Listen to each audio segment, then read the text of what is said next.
Hello everyone, and welcome to my very first Cozy Draw With Me video. I am going to show you how I approach a simple witchy portrait from sketch to completed illustration using Procreate for iPad. Bear in mind that this will not be every illustrator's way of doing things, but I am sharing with you my process and what works for me. So grab a hot drink and something cozy and let's draw together. Okay, so all my drawings start the same with inspiration from Pinterest, and I chose this photo in particular because I really loved her hair and her outfit. So I'm starting by mapping out the pose and the general shapes very loosely following the reference photo.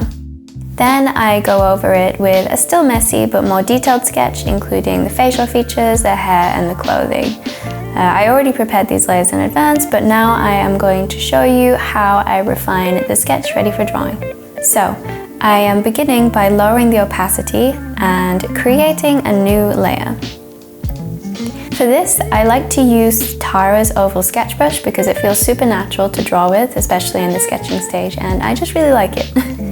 Also, I don't need the reference photo anymore because I finished mapping out the idea, so I'm just dragging it off the screen and out of the way. There's not really any special technique here when it comes to refining the sketch. I am simply going over the shapes more precisely and cleaning it up to make it easier for coloring. I always find sketching to be the hardest part of illustrating. Having a strong foundation is important, and it can be frustrating at times to get it right. There have been so many times where I have started coloring and realized that it just doesn't look right, so I have to start all over again. You just have to be patient with yourself and keep trying.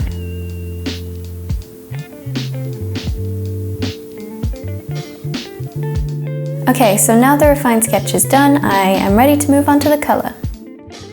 But first, I'm just lighting a candle for these cozy winter vibes.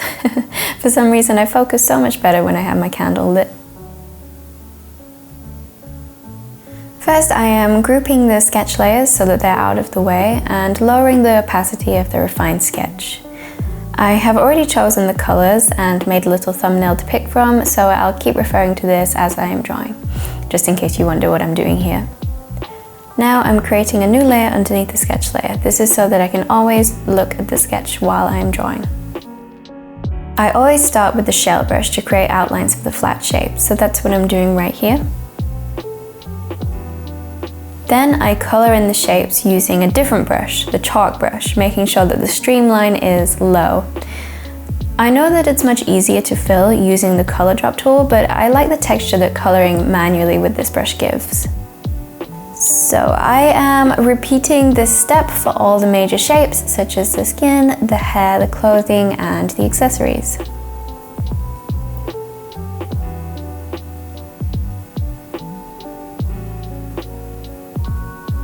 When I get onto doing the flat colors for the smaller details, such as the facial features, I like to switch to the 6B pencil because I find it much easier to use for more precise lines while still retaining an interesting kind of texture. I use this for the eyebrows, the eyes, the lips, and some of the accessories too.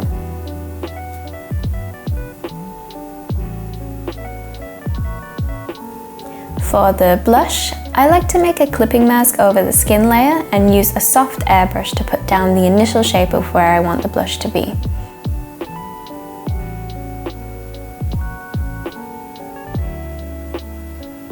Then I use an eraser tool to block in the shape of the nose. I find that it gives the nose a little bit more dimension when I do this, like the light is hitting the nose from above, if that makes any sense. For some more texture, I am adding another layer in clipping mask and using the Bonobo chalk brush. Then I am adjusting the opacity to what I see fit. With another clipping mask, I also like to add a bit of shadow onto the forehead to give the face some more dimension. Once this is done, I am going back in with the 6B pencil brush and adding in the eyelids because I realized that I forgot to do them earlier.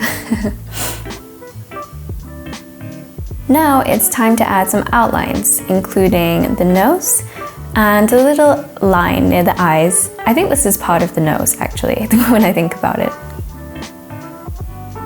I'm also creating a new layer for the shadows on the neck and dragging it down so that the layer is beneath the hair.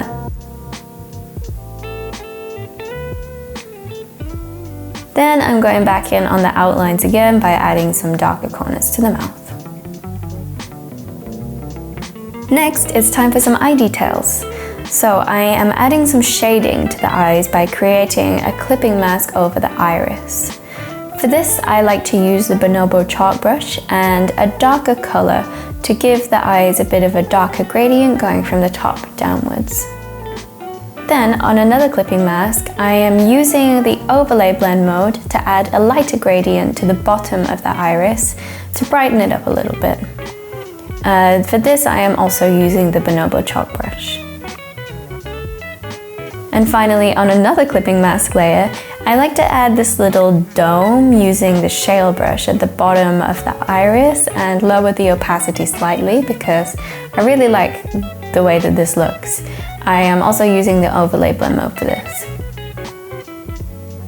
Next, I am using the 6B eraser tool to create some hair strokes and texture in the brows. Now, things start to get a little bit interesting when I begin to create the shadows and the highlights. I tend to move a lot between different things, so it can be a little messy and maybe a bit hard to follow. I apologize for that if it is. First, I'm creating a new layer in multiply blend mode to start placing the shadows on the face and the body, including the nose, eyes, lips, eyebrows, eyelids, and clothes.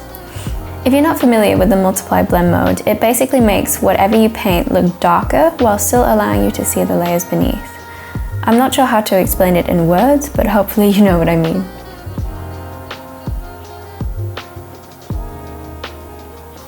If I want to confine a shadow to a particular shape, for example what I'm doing here with the hat, I am going to the layer and selecting it so that I can only draw within these shapes. Just make sure to click back onto your drawing layer before you start making any drawing lines though, because you will end up drawing on the original shape, as I have done many times. Next, I am going to start adding some shadow and shading to the hair. For this, I use a clipping mask over the hair layer in the blend mode multiply as I just did for the other shadows. To start, I am blocking out the larger shapes that are going to be in the shadow following the initial sketch.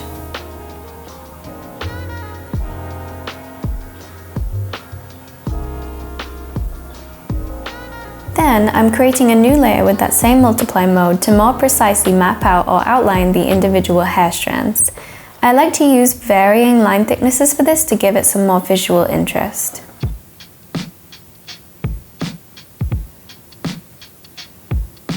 For the highlights, this time I'm adding a new clipping mask layer in overlay mode, creating lighter strands following the direction of hair flow and movement.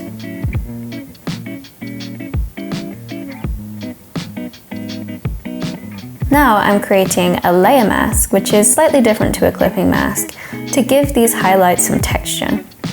In the mask mode, I use a Bonobo chalk eraser to create a little bit of gradient. This mask mode just means that my changes will not affect the original layer, so if I don't like it, there's no worries, I can just toggle the mask layer off and everything will be back to normal.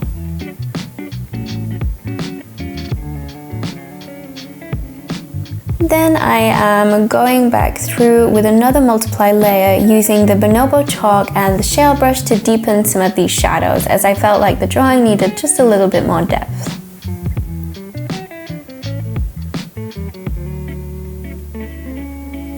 And finally, to add some shine to the hair, I'm using a new layer in the Add Blend mode and lowering the opacity. For this, I'm using the Shale Brush to create these concave shapes in the places where the hair is bending towards the light to give it a little bit of dimension.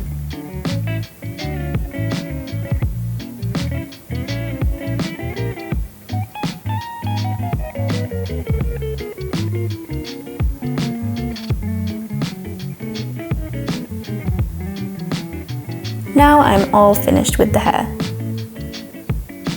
Now it's time to continue with the face and clothing. After having some time away from this part, I'm going back to fix areas that I think could be darker and have a little bit more shadow.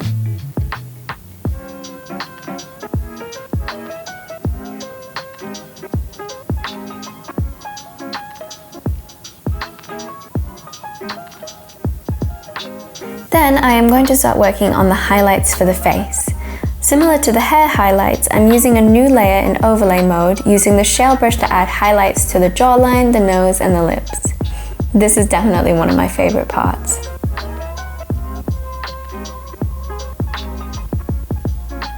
Now it's time to make the clothes just a little bit more interesting. First, I am going in with shadows using a clipping mask in multiply mode, starting with the darker gradients using Bonobo chalk, and then the more precise shadows using the Shale Brush.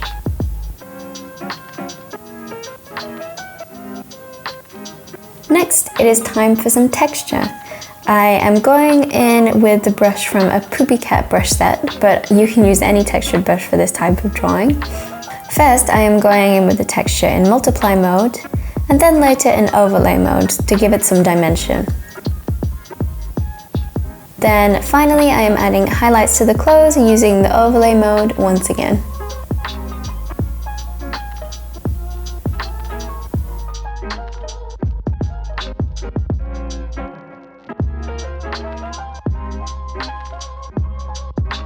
So to finish up this character, there are just a few more details to refine, including adding some more shadows to the hat, adding the chains for the earrings, adding lines to the shirt, and adding some final highlights.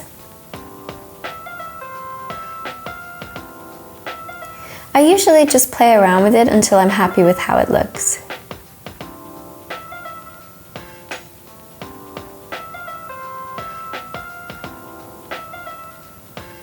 Now I think the character is all done. Before I move on to the background, since I have reached my capacity for the layers, I am going to duplicate the canvas to make sure that I have a copy of the artwork of the character. So I am going to group all of the layers and flatten them to create one single layer. Next, I am adding some additional hair strands to make the hair a little bit more interesting. This is one of my favorite parts as well. And then I am working on the background elements. So I'm using the chalk brush to create these fluffy little clouds, and then using a mask layer, similar to what I did with the hair highlights, to create a gradient on the clouds using the Bonobo chalk eraser tool. And finally, I am adding some soft light to the drawing using a soft airbrush on a new layer in overlay mode. I make sure to select the layer so that the light is confined to this shape, and I also lower the opacity ever so slightly. Now I think the character and the background elements are all done. So before I export anything, I also like to make a few adjustments to the colors in Procreate. So I go to duplicate the artwork once more, and again I merge the individual layers to create one single shape. And then I am going to go to adjustments and curves. So starting with gamma, I am bringing the curve down in the middle, up at the top right, and down slightly on the bottom left. I feel like this adds quite a lot of contrast to the illustration, which I really like. So next, for the reds, I am bringing it up slightly in the middle because I really like the warmth. And finally, the blues. I'm also bringing that up in the middle slightly as well. So to finish, I am also going to increase the saturation ever so slightly. And now she is truly all done. All that is left is to export the file as PNG, share it to my phone or any other device, and now it is all ready to share. So now that I've finished up the illustration, I would say that I'm really happy with how it turned out. I think if I was to reflect a little bit, maybe I would add a little bit more dimension and a bit more depth to the hair. But overall, because it's quite a simple portrait and there's not too much going on, I would say that it's turned out quite nice and I'm happy with it. Thank you so much for watching my first ever Draw With Me video. I had so much fun making it, and if you have any feedback at all, please let me know. I want to make more of these in the future, so of course if there's anything that you would like to see more of, just let me know in the comments. Yeah, I really hope you enjoyed it. Thank you again for watching, and I hope you have a great week. Bye!